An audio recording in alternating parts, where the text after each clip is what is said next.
falar aqui. Teste. Teste de áudio. Testando o áudio. Comigo? Podemos? Então...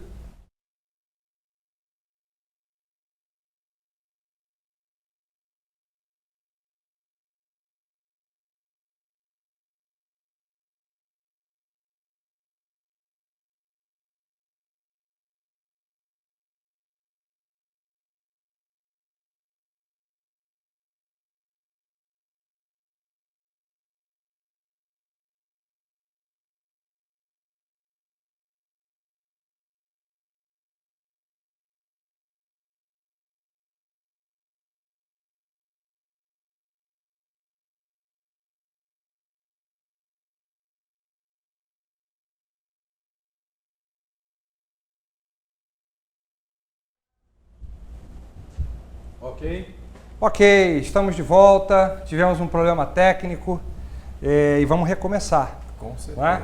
Bom, vou tentar ser mais rápido do que eu fui da primeira vez. Meu nome é Mauro Lopes, estou aqui com o professor Luiz Oliveira Castro em Obstétrica, nós somos fundadores do Master Juris, curso que existe no Rio de Janeiro aqui desde 1999, para quem não conhece, né? E hoje é um curso exclusivamente na internet.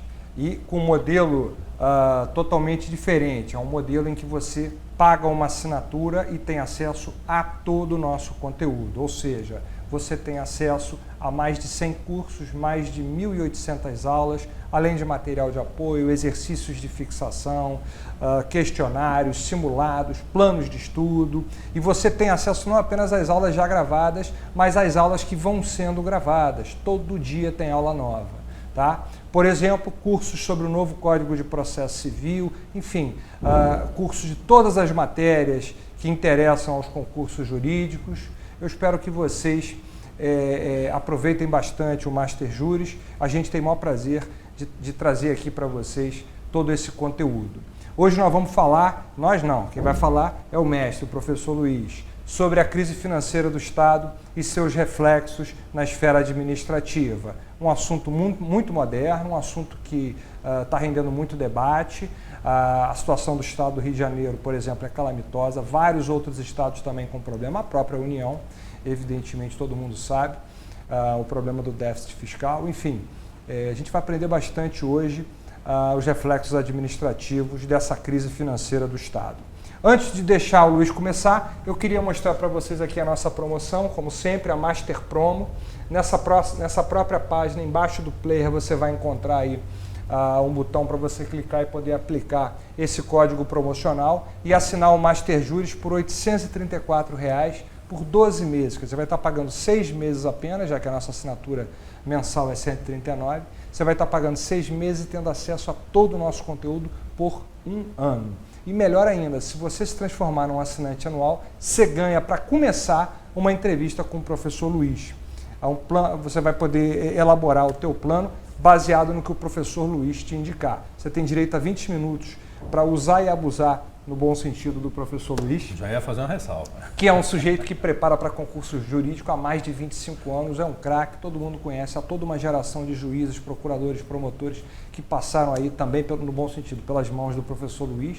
Enfim, o professor Luiz tem muito para te ajudar, tá? Então, se você fizer essa assinatura anual, você já vai direto no formulário no site, marcar a sua entrevista presencial aqui no Master, se você for do Rio de Janeiro, ou por Skype, tá? Ou até por telefone, enfim, como você preferir, uma entrevista de 20 minutos para orientar o seu estudo. O conteúdo do Master é muito grande, é vasto, então essa orientação realmente vem bem a calhar, tá?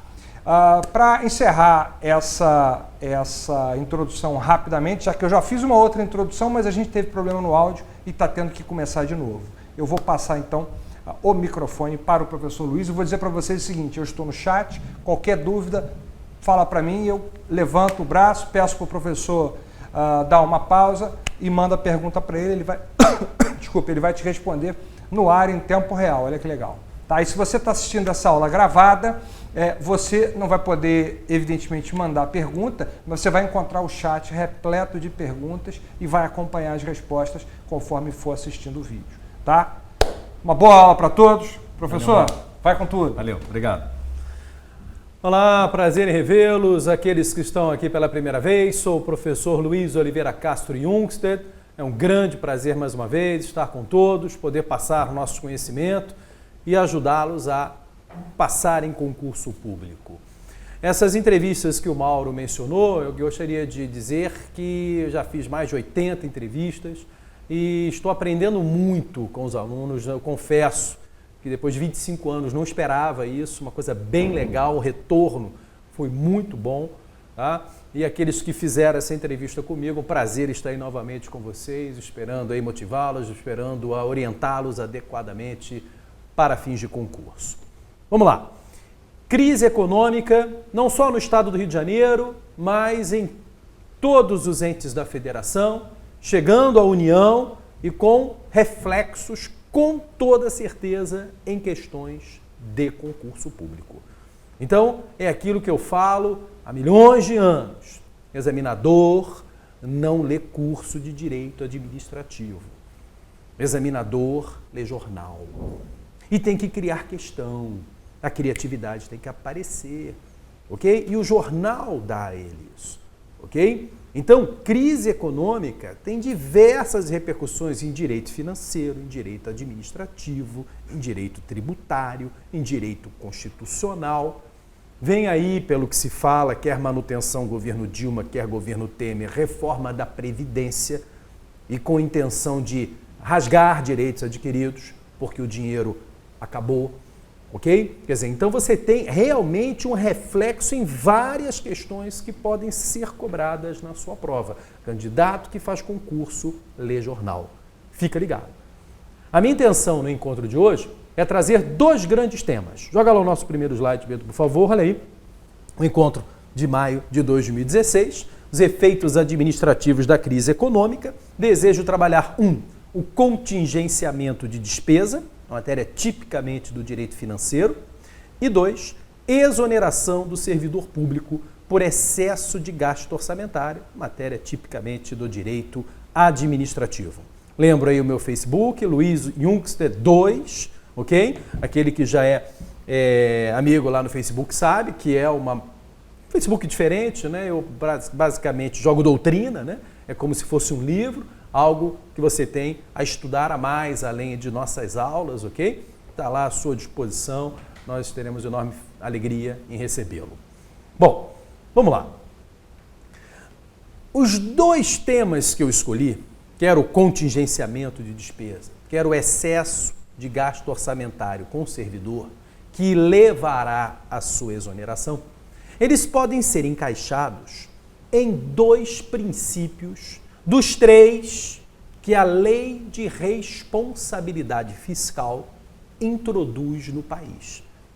Vejam o nosso slide em relação a esse detalhe. Olha lá. Direito financeiro, princípios introduzidos pela LRF. Vale lembrar, LRF, Lei Complementar 101 de 2000.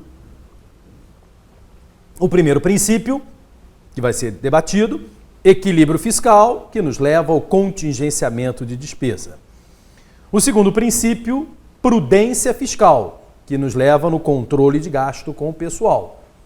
E o terceiro princípio, que não faremos nenhum comentário específico, mas faço questão de elencá-lo, transparência fiscal. Essas são, no contexto principiológico, as grandes novidades da LRF. Impõe o princípio do equilíbrio, da prudência e da transparência na gestão. Essa é a palavra mágica da LRF. Gestão. Obtenção de receita e aplicação de despesa, nós já tínhamos, estão lembrados? A Lei 4.132. 4.132, lá de 64, ok? Quer dizer, nós já tínhamos essa legislação há muito tempo regulamentando receita e despesa. Faltava uma lei para regular gestão. E veio a LRF com a gestão, com esses 3 grandes princípios. Equilíbrio, prudência e transparência fiscal. Ok? No equilíbrio fiscal, nós vamos trazer o contingenciamento de despesa. E é um tema extremamente importante, porque foi exatamente isso, no ano de 2014, da reeleição da presidente Dilma, que ela não fez. ela não fez e que desencadeou todo o processo que estamos vendo atualmente em relação ao seu impeachment, ok? Não sei se estão recordados, eu me lembro muito bem, a presidente Dilma, na reeleição, disse que a gente faz o diabo para ser reeleito. E ela fez o diabo. Fez o diabo e o diabo cobra o seu preço. Cobra o seu preço, ok? Não sei se, como eu, vocês gostam de ópera, eu acho ópera um negócio bem legal, né? Você procura depois ver Don Giovanni. Don Giovanni, o último ato é sensacional. O diabo volta para, vambora, vamos comigo, né? Fez um pacto com o diabo. Então, está provando que não se faz pacto com o diabo, ok? E, sem dúvida nenhuma, muito alardeado pela mídia, um dos problemas foi exatamente esse. Ela não fez o contingenciamento de despesa quando deveria ter feito, porque ninguém gosta de cortar despesa em ano eleitoral, pô. Mas é isso que se faz em crises econômicas. A ideia do equilíbrio fiscal é exatamente essa. Entrou dinheiro, gasta. Não entrou dinheiro, não gasta. Contingenciamento de despesa. Vale lembrar que o nome contingenciamento foi criado pela mídia, tá? A LRF adota a expressão limitação de empenho. Limitação de empenho, é um nome técnico que é sinônimo de contingenciamento de despesa. Onde está na LRF o tema contingenciamento de despesa? Olha aí o nosso próximo slide chamando atenção para isso. Está especialmente no artigo 9º da LRF. O parágrafo 1º do artigo 1º fala do equilíbrio fiscal, ok? Mas é o 9º que trabalha o contingenciamento de despesa ou limitação de empenho. E veja aí no próprio slide que a verificação é bimensal. Isto é, o objetivo da lei é de 2 em 2 meses para tudo. E vamos ver, entrou o esperado, sai o programado. Não entrou o esperado, contingenciamento de despesa, não vai sair o programado, ok? E é isso que ela tinha que ter feito lá em 2014 e não fez, ok? E não fez. E é isso que muitos governos estão fazendo agora, porque muitos governos com a crise econômica, a arrecadação despenca. E o previsto na lei orçamentária anual não se concretiza. Então eu não posso gastar o que não entrou, porque eu não tenho dinheiro para tal. Vale a leitura do caput do artigo 9º da LRF, Lei Complementar 101 de 2000. Se verificado, ao final de um bimestre, de 2 em 2 meses, que a realização da receita poderá não comportar o cumprimento das metas de resultado primário ou nominal, estabelecida no anexo de metas fiscais, os poderes e o Ministério Público promoverão, por ato próprio, nos montantes necessários, nos 30 dias subsequentes, limitação de empenho e movimentação financeira, segundo critérios fixados pela Lei de Diretrizes Orçamentárias. Então, meu amigo, é radical. De 2 em 2 meses, o pessoal do setor de finanças públicas, ok? Na União tal de SOF, Secretaria de Orçamento e Finanças, tá? Para tudo e pergunta, entrou o previsto? Então sai o programado. Não entrou o previsto, tem que contingenciar. Tem que segurar o gasto, ok? E olha aqui, em qualquer lugar do mundo, não apenas aqui, na hora que o governo vai cortar gasto, ele corta o quê? Ele corta emenda da oposição. Emenda para aquela que o parlamentar rala pra caramba na votação da lei orçamentária para emplacar. Não é normal? Normal, pô. Qualquer lugar do mundo a oposição sofre, né? O governo, na hora de cortar, você acha que o governo vai cortar a obra do PAC? Só vai cortar a obra do PAC quando o negócio estiver muito mal, né? Então ele vai cortar o quê? Vai cortar a emenda da oposição. Por isso, aproveito e chamo a sua atenção para a emenda constitucional 86, que veio exatamente para tentar acabar com isso. A oposição cansada de ser oposição, né? Não conseguiu voltar a ser governo, ok? Emplaca uma emenda constitucional, veja só, joga lá no slide, emenda 86 de 2015, regulamentando o contingenciamento de despesa no parágrafo 17 do 166, que foi lá acrescentado. E essa redução tem que ser na mesma proporção da limitação incidente sobre o conjunto de despesas do governo. Veja o que é interessante, é o que a mídia chama de orçamento impositivo. Tem que tomar um cuidado essa história de orçamento impositivo. O orçamento impositivo não mudou a essência da lei orçamentária. O principal impacto do orçamento impositivo da emenda 86 de 2015 foi exatamente esse. Na hora de contingenciar, presidente, governador e prefeito, você vai contingenciar algo proporcional, não só a emenda da oposição.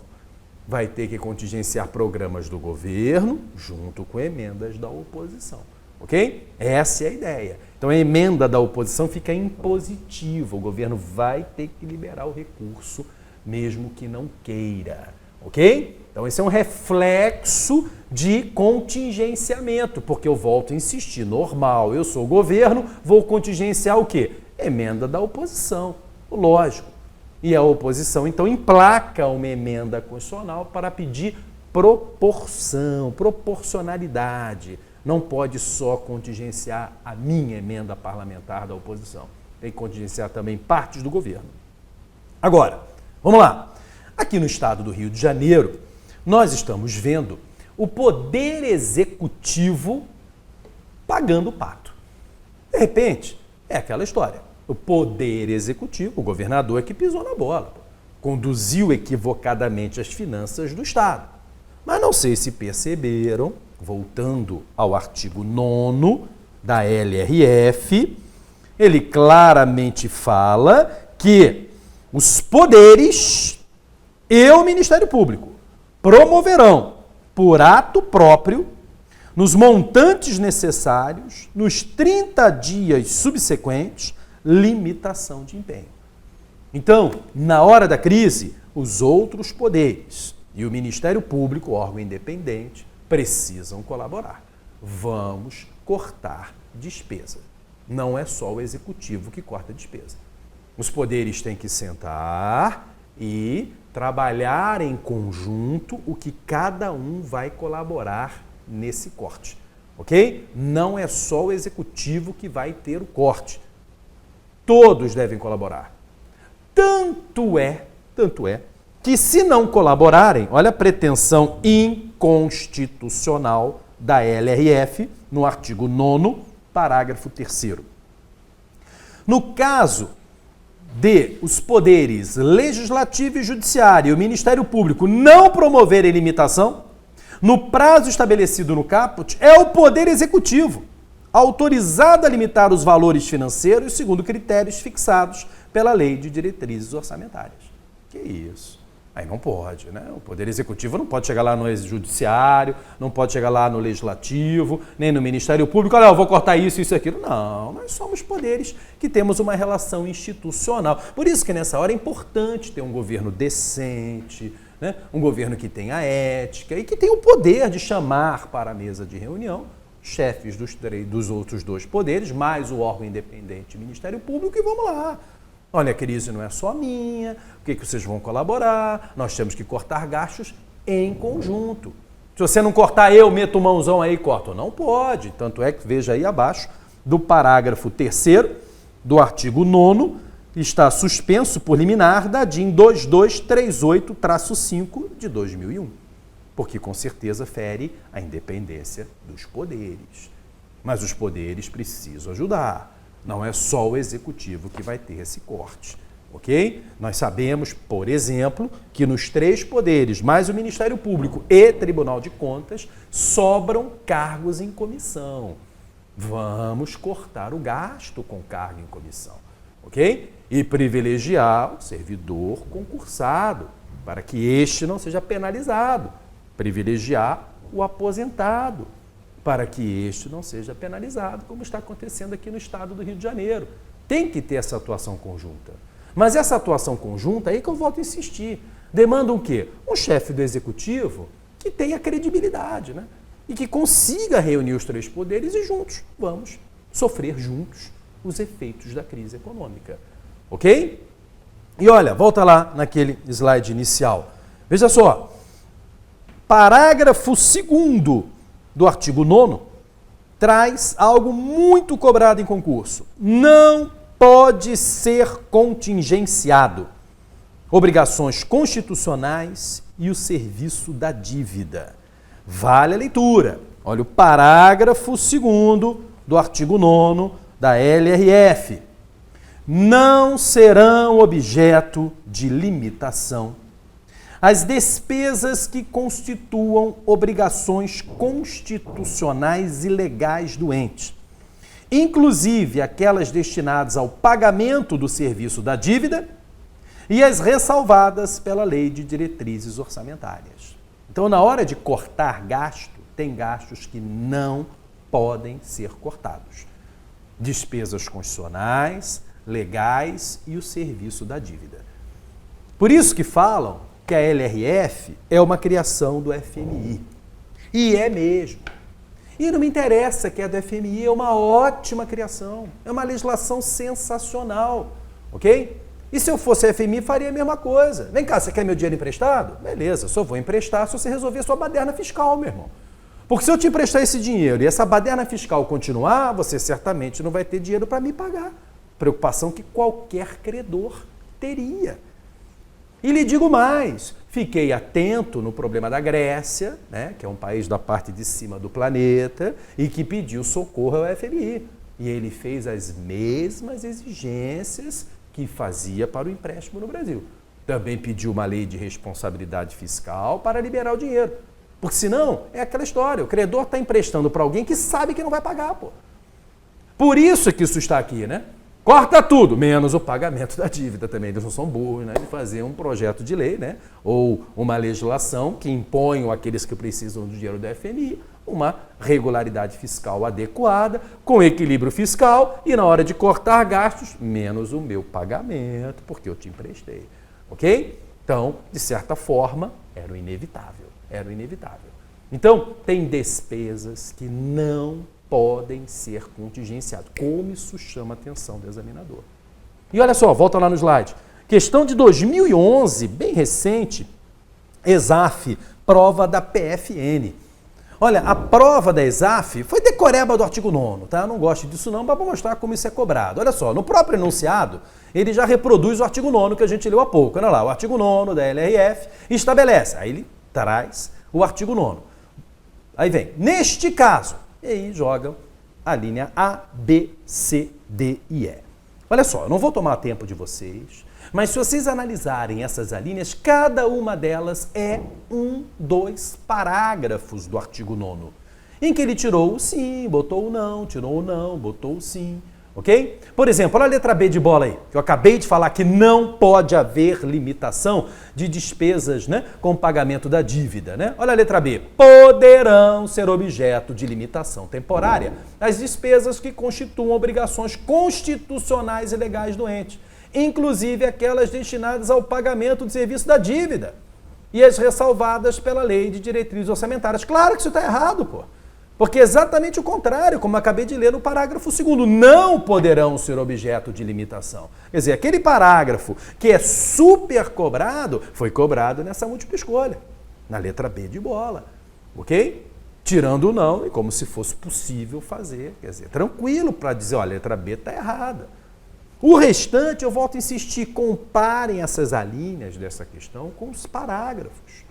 A resposta correta, volta lá no slide, por favor, a resposta correta é a letra D de dado, que nada mais é do que o parágrafo 4º do artigo 9º. Reproduz literalmente o parágrafo 4º do artigo 9º. E essa sem nenhuma tirar o sim, botar o não, tirar o sim, enfim, aquilo que tem me irritado ultimamente, essas instituições que fazem concurso exigindo decoreba.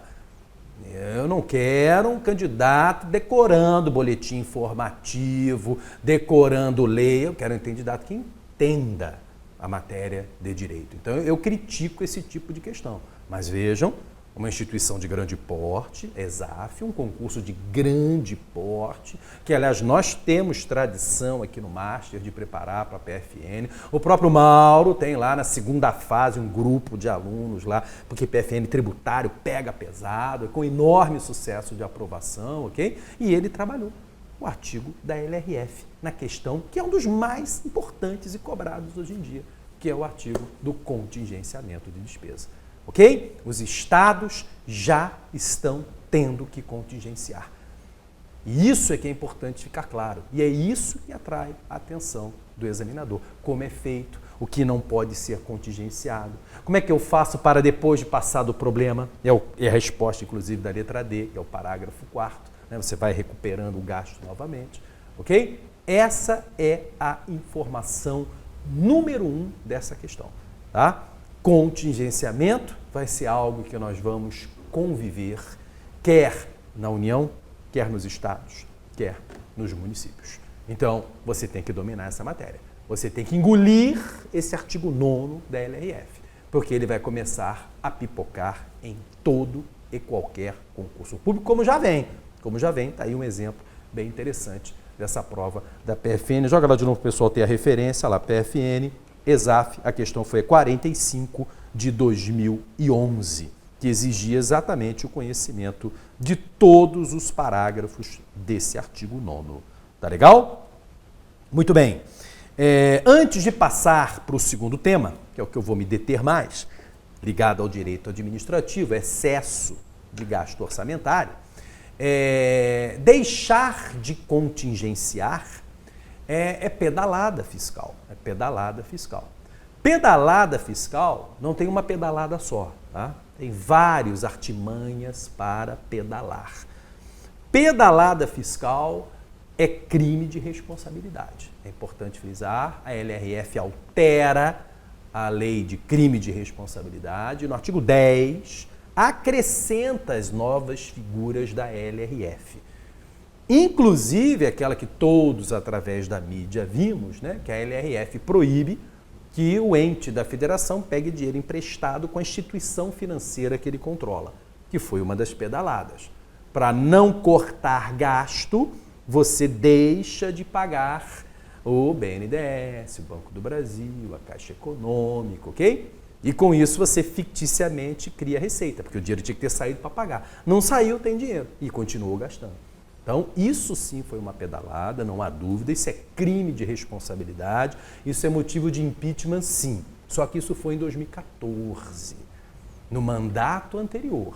Não caberia para este mandato. Esse é um detalhe que as pessoas estão esquecendo, ok? Mas é sim um crime de responsabilidade, porque rasga o princípio do equilíbrio fiscal, essencial para uma boa gestão governamental. Ok? Muito bem. Feito o comentário sobre contingenciamento, vamos para o excesso de gasto orçamentário. E essa matéria é bem legal porque ela tem um enfoque do direito financeiro e tem um enfoque do direito administrativo. No direito financeiro, ela está no contexto do princípio da prudência fiscal. Joga lá, olha lá, princípio da prudência fiscal, que está no parágrafo 1º, desculpa, está aí parágrafo único, é parágrafo 1º do artigo 1º, tá? Onde ele elenca lá o objeto da LRF, não é parágrafo único, perdão, é parágrafo 1º. E o princípio da prudência fiscal é uma face da LRF bem interessante. Veja abaixo, nós temos referência a 2 artigos, chamado limite de alerta e limite prudencial. Olha aqui, a LRF, isso é uma coisa bem rara na legislação, tá? Ela não vem só para sancionar, ela vem para evitar o problema. Então, quando o ente da federação está se aproximando do limite com gasto com o pessoal, ela emite um alerta. Olha, cuidado, segura a onda, não aumenta o gasto, você está próximo do limite. Não adiantou o limite de alerta, aí vem o limite prudencial. Cuidado, está quase no limite e agora eu já te imponho restrições. Não imponho sanções porque você ainda não ultrapassou o limite. Por isso, joga lá e guardem esses 2 artigos da LRF. Artigo 59, parágrafo 1º, 2, trabalha o limite de alerta. Quando a despesa atinja 90% do limite. Não é acompanhado de restrição, porque eu ainda não ultrapassei o limite. Vamos ler esse 59, parágrafo 1º, 2 da LRF? Vale a pena. Vamos lá. 59 da Lei de Responsabilidade Fiscal. Vamos lá, desculpa, está aqui. Artigo 59, parágrafo 1º. Os tribunais de contas alertarão, por isso o limite de alerta, os poderes ou órgãos referidos no artigo 20, quando constatarem, 2, que o montante da despesa total com pessoal ultrapassou a 90% do limite. Ainda faltam 10% para atingir o limite, ok? Então eu só alerto. Não tem sanção nenhuma, nem passei do limite ainda, nem restrição. Aí imagine que não adiantou nada. Fiz esse alerta e não adiantou nada. Você continua gastando. Aí vem, volta lá no slide, por favor, o limite prudencial. Artigo 22, parágrafo único da LRF. Quando a despesa atinge 95% do limite. Ainda falta 5%. Eu ainda não cometi irregularidade nenhuma, ainda não ultrapassei o limite, ainda faltam 5% para o limite. Mas, como faltam só 5%, esta é acompanhada de restrições e não sanções, porque eu ainda não ultrapassei o limite. Vamos ler? Parágrafo único do artigo 22. Se a despesa total com o pessoal exceder a 95% do limite, são vedados ao poder ou órgão referido no artigo 20 que houver incorrido no excesso. Ainda faltam 5% para eu extrapolar o limite. Mas para que isso não aconteça, a LRF me impõe restrições. Dentre essas restrições, são 5, eu chamo sempre atenção para o inciso 4º. A LRF me proíbe provimento de cargo público. E aqui eu gero uma polêmica. Você não vai gostar de ouvir. Todo mundo sabe, e a resposta é esta, inclusive, que para concurso público, candidato habilitado dentro do número de vagas tem direito à nomeação.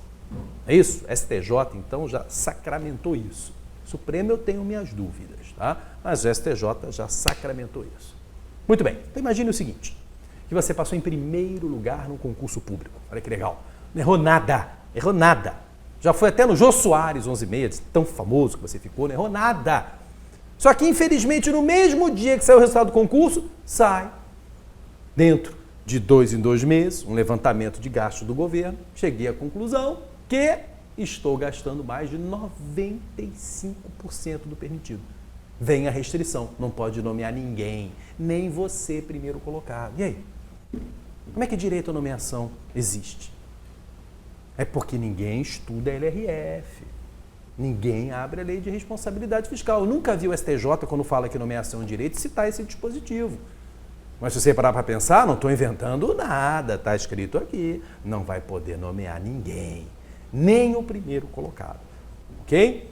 Cuidado, porque mesmo com essa informação que eu estou lhe dando, numa prova de administrativo, o habilitado, dentro do número de vagas, tem direito à nomeação. Acabou, que é o que eles querem ouvir. Ok? É o que eles querem ouvir, é o que você vai botar. Mas está aqui a prova que, na verdade, ele tem expectativa de direito. Porque se efetivamente esse limite for extrapolado, meu amigo, você não tem direito à nomeação. Ah, e o Supremo, quando concordou que há um direito adquirido ao candidato, fez ressalvas. E uma das ressalvas é exatamente gasto orçamentário. E é o que vai começar a pipocar, minha gente. É o que vai começar a pipocar em todos os entes da federação. Estou falando isso desde o ano passado.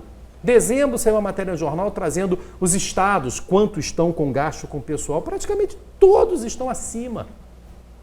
E só não estão acima porque todos estão pedalando, maquiando as contas públicas e ficar dentro do limite. Ok? Então isso vai começar a acontecer. E quando acontecer, mais do que esse aqui, né? Extrapolar 95%, ainda faltam 5% e tem uma restrição, é extrapolar o total. Aí vem as sanções. Bom. E para agir, o que o Estado tem que fazer quando extrapolar o limite de gasto com o pessoal? Uma das formas de agir é mandar o servidor estável embora por excesso de gasto orçamentário. Novidade da emenda 19. Aliás, a grande novidade da emenda 19.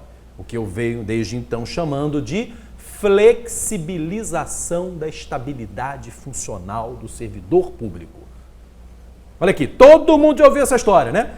Maior direito do servidor, estabilidade funcional.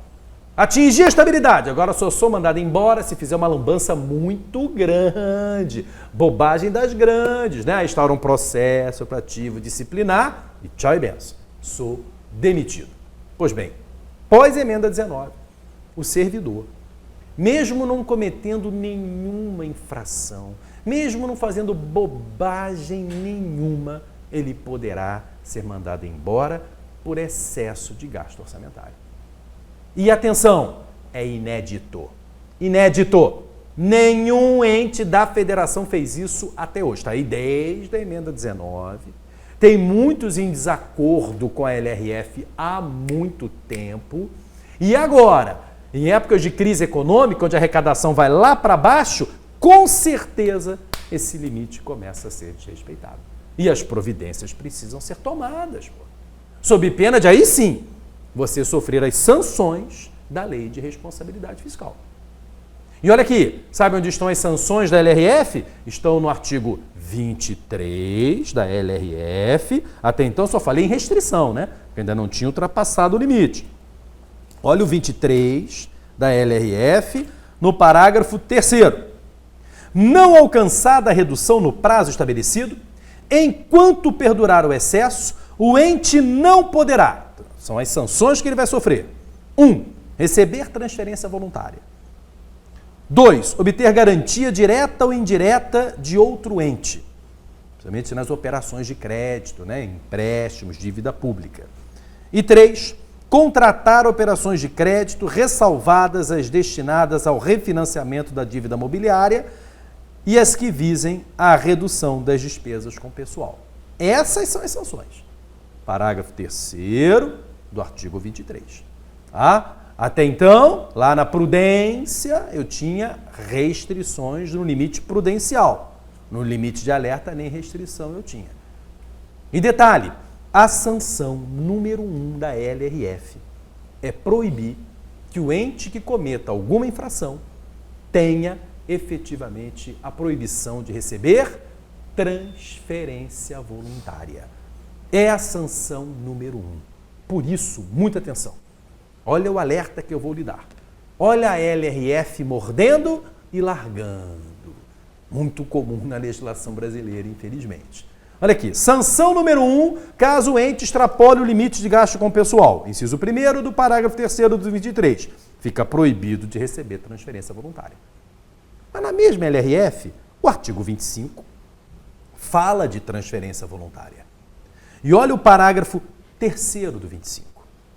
Para os fins da aplicação das sanções de suspensão de transferência voluntária, constante desta lei, excetuam-se aquelas relativas às ações de educação, saúde e assistência social. Olha aqui, 99% das transferências voluntárias são para educação, saúde e assistência social. Então é uma sanção inexistente, porque mesmo que o Estado do Rio de Janeiro ultrapasse o limite de gasto com o pessoal, a União vai continuar fazendo transferência voluntária desde que ela seja para educação, saúde e assistência social. E 99% são para educação, saúde e assistência social. Então é uma sanção que praticamente não vai existir. Não vai atrapalhar os programas sociais do ente que extrapola o limite de gasto com o pessoal. Quer dizer, é uma sanção praticamente ineficaz, né? Porque a própria LRF larga, dizendo, não, nesse caso aqui, você pode continuar fazendo transferência voluntária. Por isso, muitos entes não estão nem aí para os eventuais impactos da LRF, porque a mais importante das sanções é proibir transferência voluntária, e eu poderei continuar mesmo ultrapassando o limite, desde que seja para saúde, educação e assistência social. Olha lá, a LRF nessa parte realmente foi muito infeliz, ok? Destruindo a sua principal sanção, que é a proibição de transferência voluntária. Tem muito governo por aí, principalmente município, que vive de transferência voluntária do governo federal para bancar seus programas sociais. Ok? Então, se não vai ter essa sanção, para que eu vou me preocupar com gasto com o pessoal? Muitos podem pensar, infelizmente, desta forma. Ok? Então, aí estão as sanções da LRF para quem extrapola o limite de gasto com o pessoal. Agora, no mesmo 23 da LRF, ele lembra o que fazer para se ajustar a esse limite. Olha lá, você extrapolou o seu limite, tem que se ajustar ao limite. E isso tudo, meu amigo, está no artigo 169 da Constituição da República, ok? Está com alteração da emenda 19, totalmente lá trabalhado. Então, lembro, esse artigo, joga lá o nosso slide, por favor, e aproveito e trago, que eu não falei até agora, apesar de achar que, obviamente, você tem essa informação, né? Olha lá, artigo 69, trabalha a perda do cargo pelo servidor estável por excesso de gasto orçamentário. É o parágrafo 4º. O limite de gasto com pessoal, olha aí, Lei Complementar 101 de 2000, a nossa LRF, tá? Artigo 19. Limite da despesa, 50% da União, 60% para estados e municípios. Detalhe, esse 50% para a União, 60% para estados e municípios é da Receita Corrente Líquida, uma sigla que vende muito bem com a LRF, Receita Corrente Líquida, RCL. É o que entra e fica, nos cofres do ente da federação. Então a União não pode gastar com o pessoal mais do que 50% da receita corrente líquida. Estados e municípios, 60% da receita corrente líquida com o pessoal. Acabou. Passou disso, entra em ação 23, entra em ação as sanções da LRF. Tá? Limite de alerta, limite prudencial é antes de extrapolar esse limite colocado aí pelo dispositivo. Ok? Muito bem. Então, para o direito administrativo, com certeza, o impacto da crise econômica de arrecadação, que diminui a arrecadação e aumenta inevitavelmente gasto com o pessoal, é exatamente esse. A exoneração de servidor estável por excesso de gasto orçamentário, que é o que eu quero destacar nessa parte deste encontro. Ok? E é um tema obrigatório. Pessoal aí de MP, segunda fase, estou apostando nessa questão, MP Rio de Janeiro, segunda fase, prova de administrativo. Com certeza, isso vai chamar a atenção do examinador. O que fazer? O que o Estado tem que fazer para se ajustar aos limites?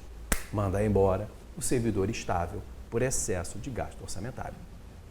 Vamos ler o parágrafo 4º do 169 da Constituição? É o ponto de partida, hein? Vamos lá? 169, parágrafo 4º de nossa Constituição da República. Diz lá o parágrafo 4º.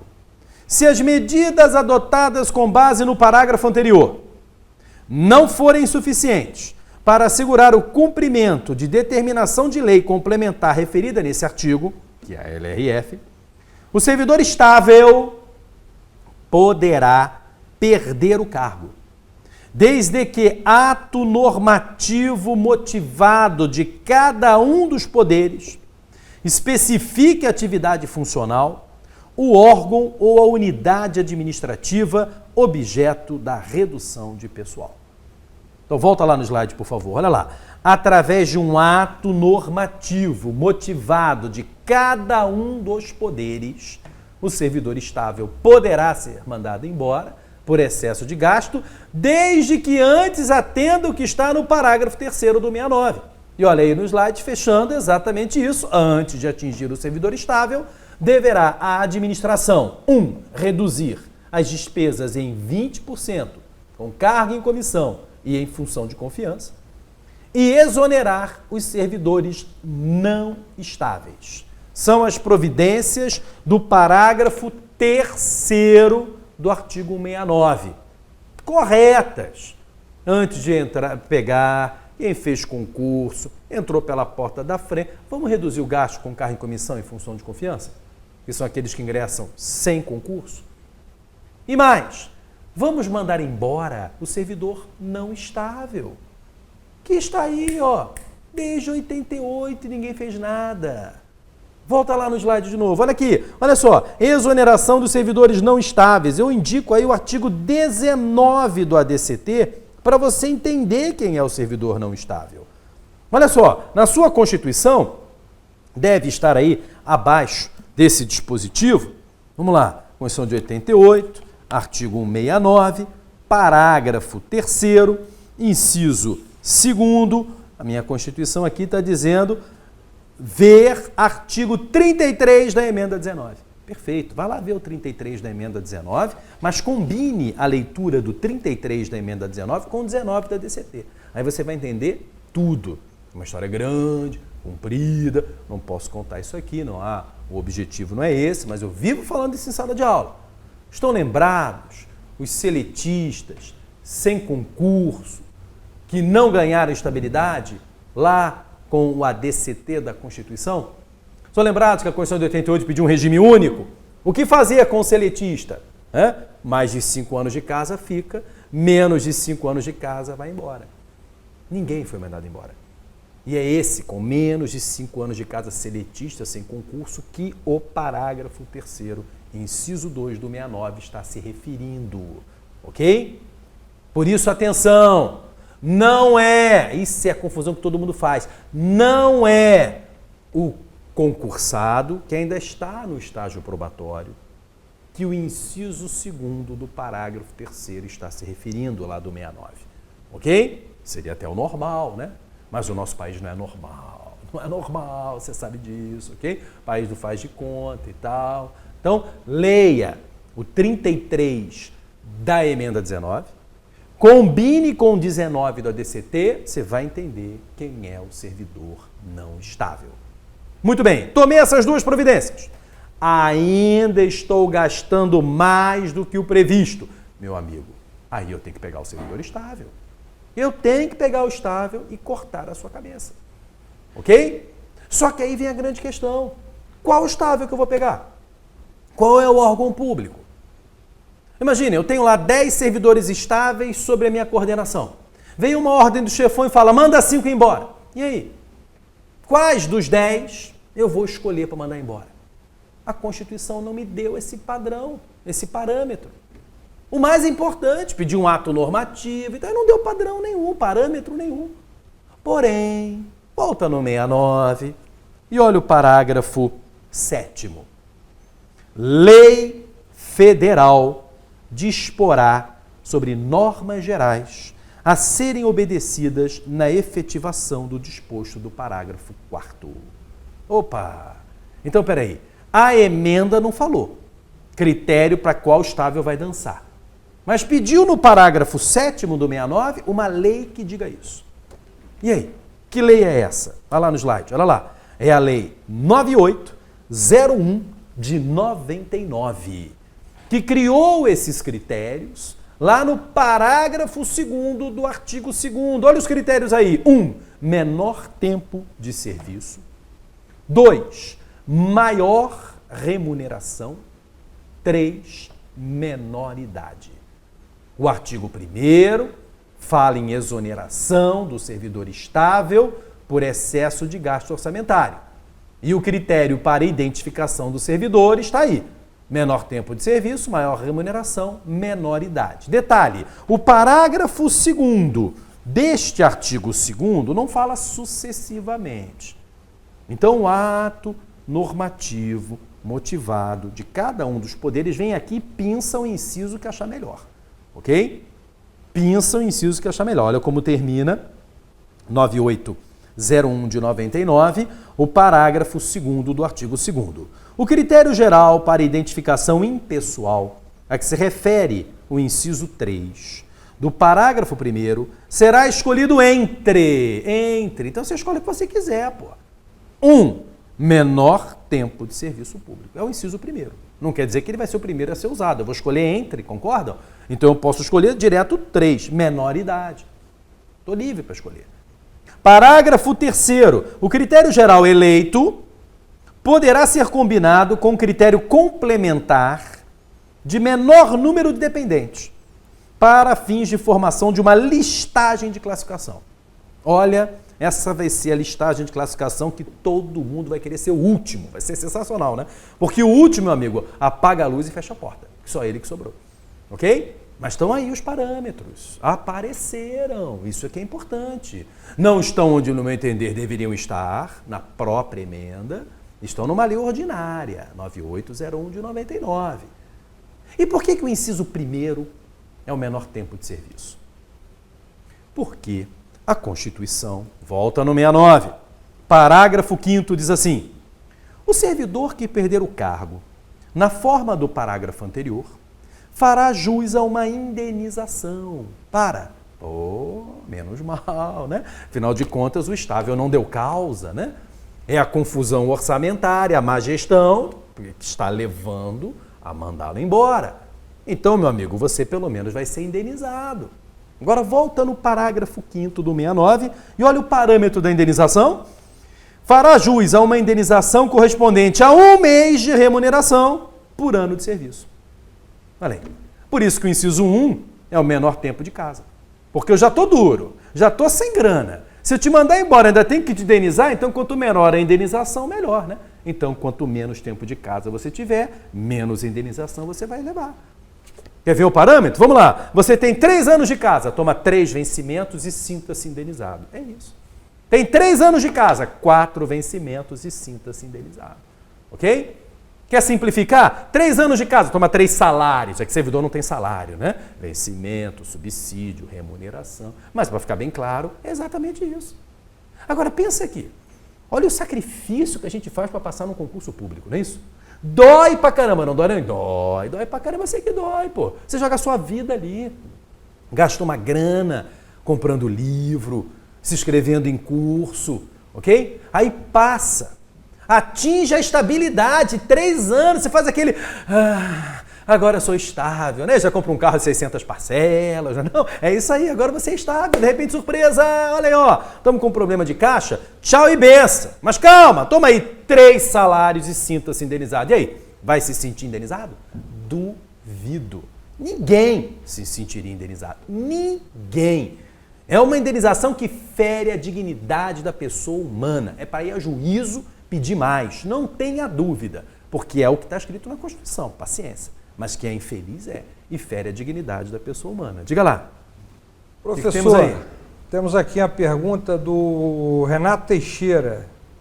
Ele te parabeniza pela excelente exposição inicialmente. Obrigado.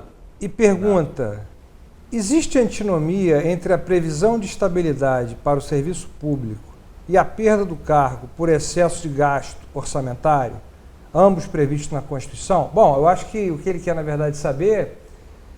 que existe, claro. Mas o que ele quer saber é se o fato da perda do cargo ser fruto da emenda 19, se teria algum controle de constitucionalidade a ser feito aí, se violaria alguma cláusula pétrea, enfim. O que você acha? Vamos lá. É conhecido a discussão se existe direito adquirido em face de emenda constitucional, né?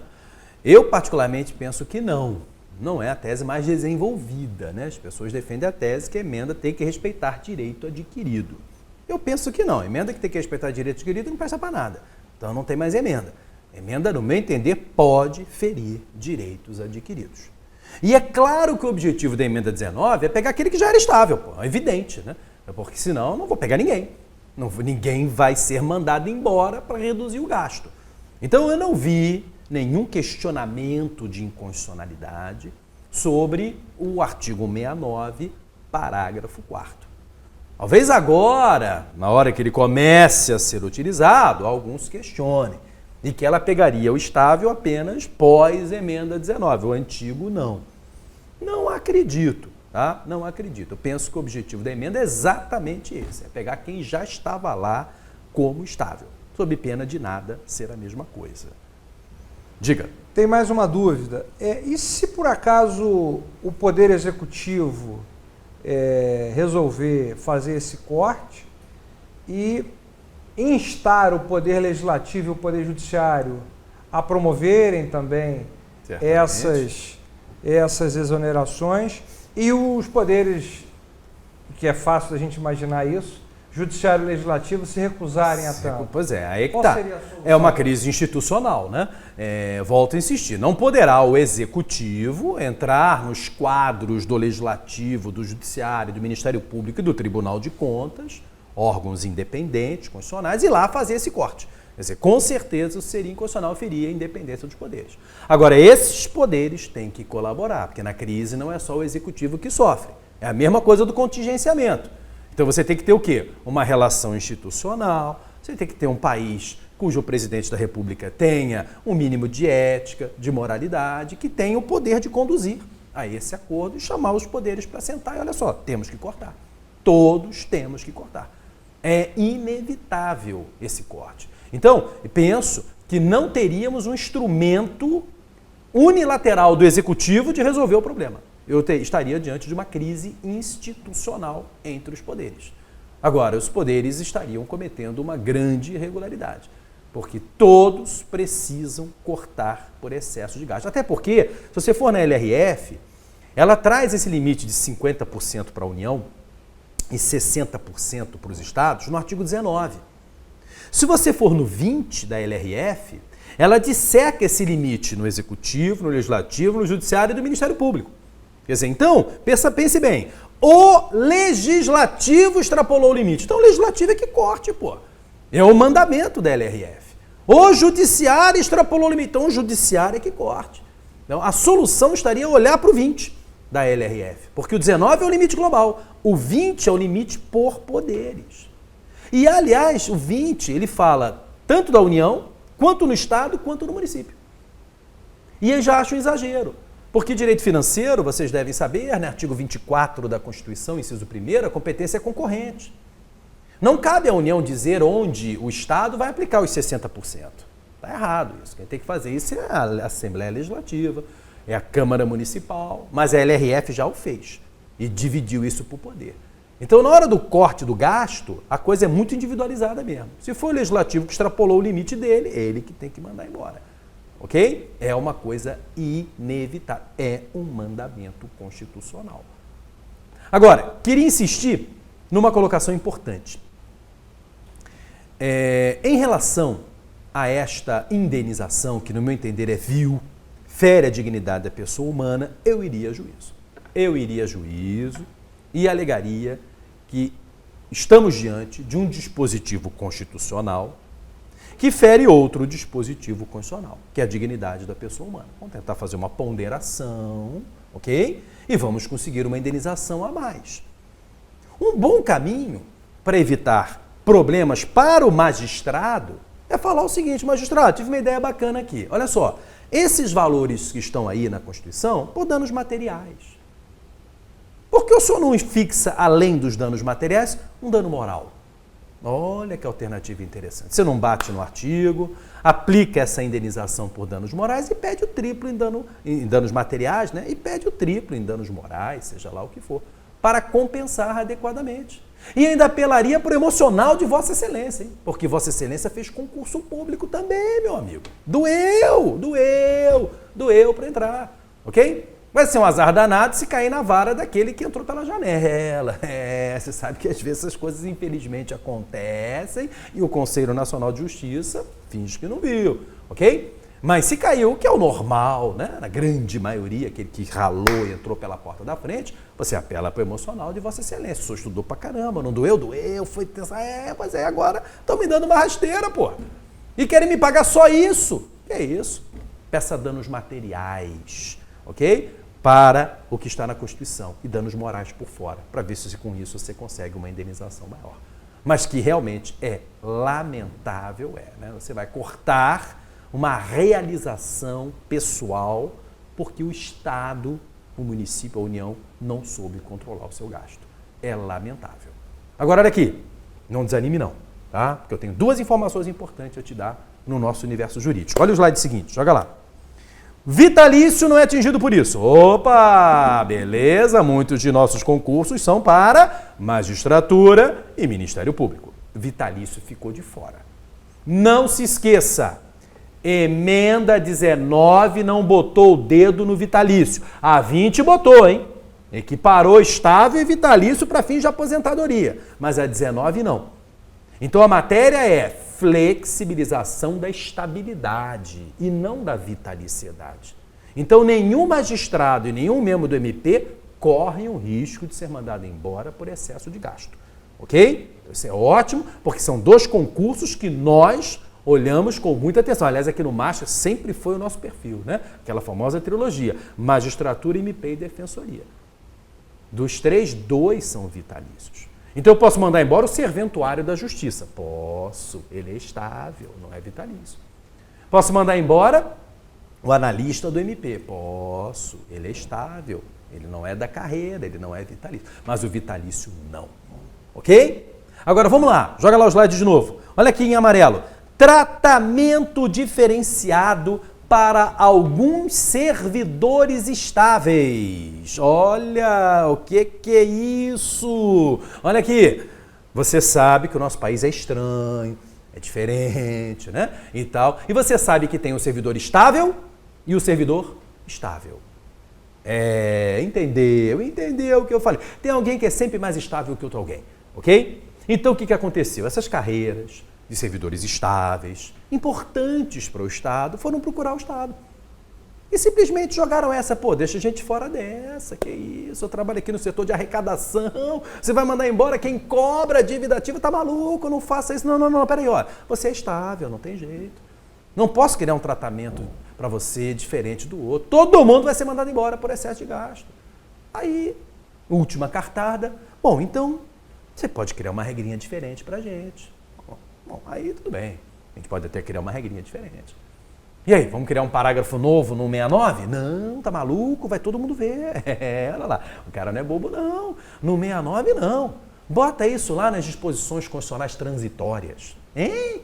Tem isso? Tem. Antes do ADCT, tem disposições constitucionais transitórias. Bota lá no finalzinho, sem ninguém ver rascunho e tal. E foi o que fizeram, meu amigo. Olha lá, joga o slide de novo. Artigo 247 de nossa Constituição. Carreiras típicas de Estado passam a ter um tratamento diferenciado. Opa! E com certeza, na nossa área jurídica, meu amigo, todo mundo está na carreira típica de Estado. Então, olha aqui, 247, vamos lá, disposições constitucionais gerais, não são nem transitórias, desculpa, olha lá, disposições constitucionais gerais, 233, revogado, a 250. 247. As leis previstas no inciso 3º do parágrafo 1º do 41, que não é o caso, mas olha lá, e no parágrafo 7º do 69, é o caso, a 9801, ok? Estabelecerão critérios e garantias especiais para a perda do cargo pelo servidor público estável, que em decorrência das atribuições de seu cargo efetivo, desenvolva atividades exclusivas de Estado. Uau! Quer dizer, pensa bem, na nossa área jurídica, ou o concurso é para vitaliciedade, que já está fora, ou certamente nosso concurso é para uma carreira típica de Estado. Olha os exemplos que tem aqui no slide, joga lá, olha só. Delegado, defensor, olha lá. Não são estáveis? São estáveis. E não são carreiras típicas de Estado? Com certeza. Bota aí PGM, PGE, AGU, PFN. Quer dizer, para a nossa felicidade, nós, da área jurídica, ok? Vamos ter um tratamento diferenciado quando estáveis. Poderemos ser mandados embora, mas o tratamento é diferenciado. E onde está esse tratamento diferenciado? Na mesma 9801 de 99. Olha lá o artigo 3º desta lei. 9801, artigo 3º. No artigo 2º, a gente achou aqueles critérios impessoais para mandar o cara embora, né? Olha o artigo 3º. A exoneração do servidor estável que desenvolva atividade exclusiva de Estado. E detalhe, né? Não tem um rol fechado de atividade exclusiva de Estado. Ninguém sabe dizer o que é e o que não é, né? Forçando a barra, tudo vai virar atividade exclusiva de Estado. Assim definido em lei, observará as seguintes condições. 1. Somente será admitida quando a exoneração de servidores dos demais cargos do órgão ou unidade administrativa, objeto da redução de pessoal, tenha alcançado pelo menos 30% do total desses cargos. Opa! Que isso? Olha aqui. Imagine uma PGE. Procurador do Estado é estável e faz atividade típica do Estado, concordam? Perfeito. Então, antes de pegar o procurador do Estado, corta 30% do pessoal administrativo da PGE. Coisa pra caramba. E aí, tá bom? Tá bom. Não pega nenhum procurador do Estado. Ok? Quer dizer, olha só, o procurador do Estado, eu já vou reduzir, na regra geral, 20% gasto em carro e comissão. Vou mandar embora os servidores que não tinham concurso e eram seletistas à época da Constituição de 88. Depois, atenção, não está escrito em lugar nenhum, mas eu vou mandar quem está em estágio probatório. Porque quem está em estágio probatório nem estável é e nem indenização precisa receber. Depois eu mando 30% do pessoal administrativo embora. E só depois pego o de carreira típica do Estado. Não vai precisar, concorda? Não vai precisar. Com certeza isso deixou de fora, tá? Então, para a nossa área jurídica, ainda bem. Porque eu insisto, ou você vai fazer concurso para vitalício, que está totalmente fora, ou você vai fazer concurso para carreiras exclusivas de Estado, que exija formação jurídica. Ok? Agora, se esses 30% do pessoal administrativo não for suficiente, aí vem o inciso 2º do artigo 3º, cada ato reduzirá em no máximo 30% do número de servidores que desenvolvam atividade exclusiva do Estado. Ainda cria um limite para isso. Manda 30% dos delegados embora. Acabou. Mais do que isso não dá mais, não pode. Ok? Quer dizer, então, tem aí um tratamento legal para a nossa área jurídica. Diga lá, pergunta. O convidado 933 pergunta: professor, o senhor mencionou que os estados encontram dificuldade no cumprimento das restrições com relação aos gastos com pessoal. No âmbito da União, já houve a extrapolação do limite de alerta ou prudencial? Nunca vi. Nunca vi. Da União, a pergunta é muito boa, tá? A União sempre teve recorde de arrecadação tributária, não foi? Só há pouco tempo, aí, 2014 para cá, o negócio está despencando. E eu ainda não vi informação para tal. É bem provável que a União comece a ter esse problema. Por isso que eu acho que essa é uma questão que vai atingir provas federais. Não vi, nunca vi. A União sempre ficou no entorno de 44% do gasto com o pessoal. É o limite máximo que eu já vi na União. Não tenho essa informação de 2014, 15 e 16. Não encontrei. Mas é bem provável que agora ela entre nesse, no mínimo, limite de alerta, limite prudencial, ok? O problema realmente sempre foi os estados e municípios. Então, eu acredito que a União vai entrar nessa dança já, tá? Mas nunca entrou, nunca tivemos essa informação, ok? Olha como a matéria é importante, né? Olha como é um tema que tem muita gente que não conhece o 247 da Constituição. E é isso que eu vivo falando. Imagina, eu vou para uma prova de defensoria pública, o cara me chega numa prova discursiva, ou numa prova oral, pior ainda. Doutor, defensor pode ser mandado embora por excesso de gasto? Pode, ele é estável como qualquer outro. Não tem um tratamento diferenciado? Não existe. O artigo 69 não fala, não, está no 69. Está no 247, tem livro que até hoje engole o 247. Você não pode esquecer o 247. Ele é muito importante, principalmente nessas provas que você vai, né, prestar exame e que serão atingidos por ele, né? O candidato tem que saber a sua existência. Tá legal? Então, basicamente, era isso que eu queria conversar com vocês no encontro de hoje, ok? Trabalhar o contingenciamento de despesa e trabalhar excesso de gasto orçamentário. Estou aberto para qualquer outra indagação. Diga lá, mais uma. Professor, última dúvida aqui do convidado 419. Ele pergunta: em empresas estatais, no caso de crise, os seletistas também devem ser demitidos seguindo essa sistemática? Olha, estatal, regra geral, não. A gente está falando de servidor estável, né? Estatal é seletista, tem FGTS, não tem estabilidade funcional. Então não seria o caso. Poderia mandar embora por problemas de gasto, de estrutura, de arrecadação, naturalmente, a hora que for necessário, tá? Lembro, em matéria de LRF, que a própria LRF, no artigo 2º, criou a expressão empresa estatal dependente. Então, essa é uma informação muito importante. O que é empresa estatal dependente? Seja bem preciso, tá? Artigo 2º da LRF, inciso 3º. Empresa estatal dependente, em suma, é aquela que morde o orçamento para viver. Empresa estatal que morde o orçamento para viver está sob as rédeas da LRF e mais, está sob as rédeas do teto máximo de remuneração.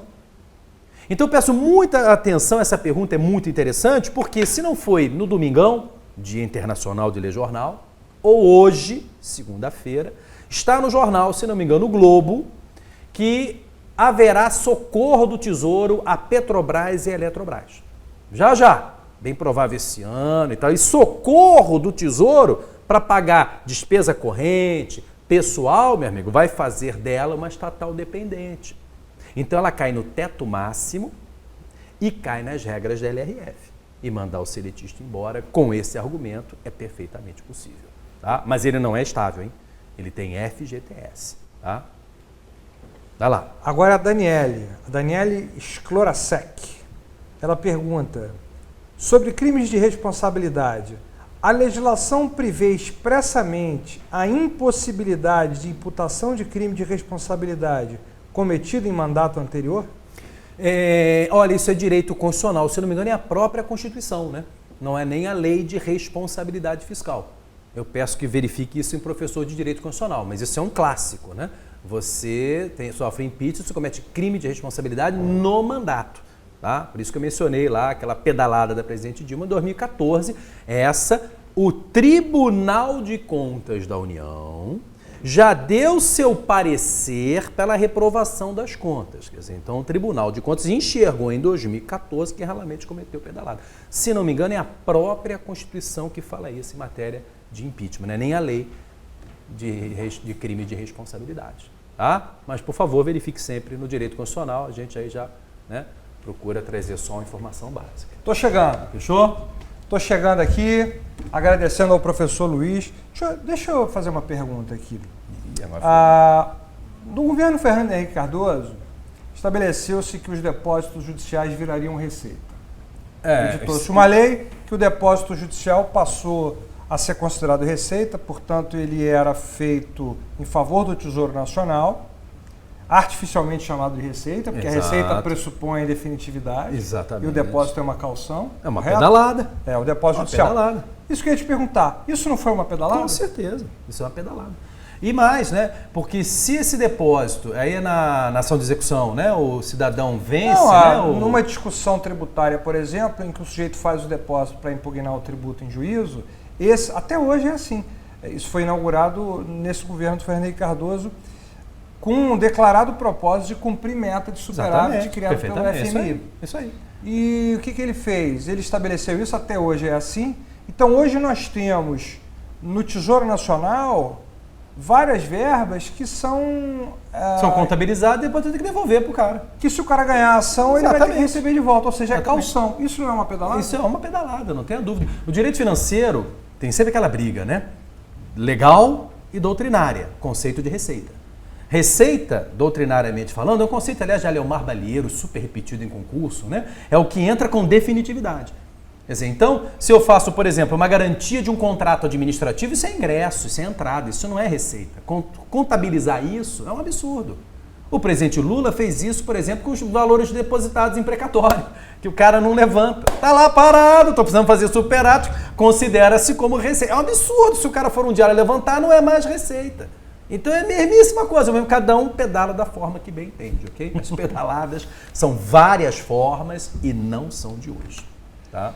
Bom, pessoal, queria agradecer vocês terem tido essa paciência de continuar com a gente. A gente teve problema no início. Desculpa aí o início. No início aí o áudio, depois problema de gente tendo que recarregar a página, mas de qualquer maneira, quem gostou e perdeu o início ou quer reassistir, vai lá para o blog do Master. Não agora, porque a gente ainda vai ter que tratar desse vídeo, mas as aulas anteriores estão todas lá. O Luiz deu várias aulas ao vivo já, eu também, o professor Luiz Alberto. Elas estão disponíveis lá gratuitamente, de acesso livre. Todas essas aulas ao vivo que a gente faz aqui no Master, elas vão para o blog Master e eu coloquei aí no chat o endereço.